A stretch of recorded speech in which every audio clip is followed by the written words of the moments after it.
Banuang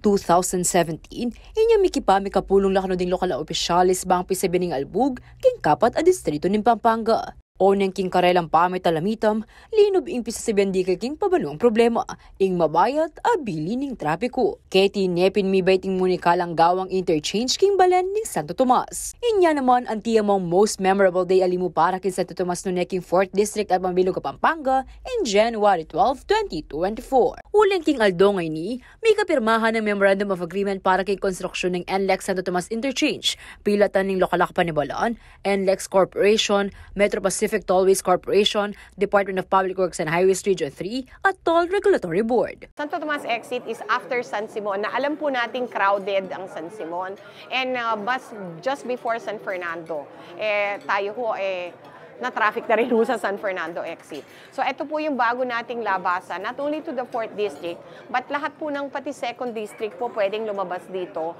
including those po going to Arayat. Kasi aside from the NLEX exit, meron po tayong magiging access road. Yung access road po natin will be called the Pampanga Circumferential Road. Akakit demo naman kanuring lokal opisyales sa oportunidad ini, bang lakwas yung misulong ang ekonomiya ng Balen, 4th District at Mambilog, Pampanga. Definitely po, kung may lupa po kayo dito, tataas po yung presyo ng lupa nyo. Number 2, kung dumadaan naman po tayo, lahat nahihirapan po tayo sa Santo Tomas, nahihirapan po tayo sa San Fernando because of the traffic. So yung travel time nyo talagang mababawasan. And talagang, I hate to use the word pasakit, pero talagang it's really, really very difficult.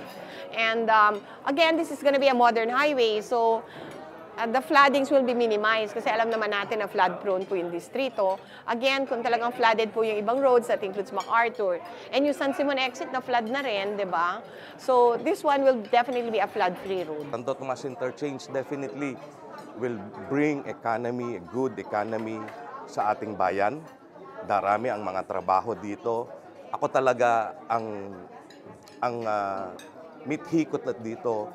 It's not really the income, but trabaho para sa aking mga kababayan. Pauli na ning mes sabing entry at exit point, may aliwala mo naman proyekto ring mibuklat king Santo Tomas, uling magineng mas accessible ini. Kalupan na ng Jose B. Linggan Memorial General Hospital Santo Tomas, at ing expansion na ng Don Honoraventura State University o DAVSU Santo Tomas Campus. Because of this NLEX interchange, darami po ang negosyo sa aming bayan. Meron na ho tayong ospital, meron na tayong medical school.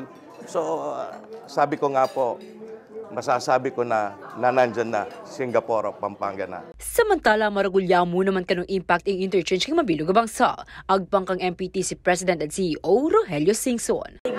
Actually, this is very critical dahil it will open up new areas. No?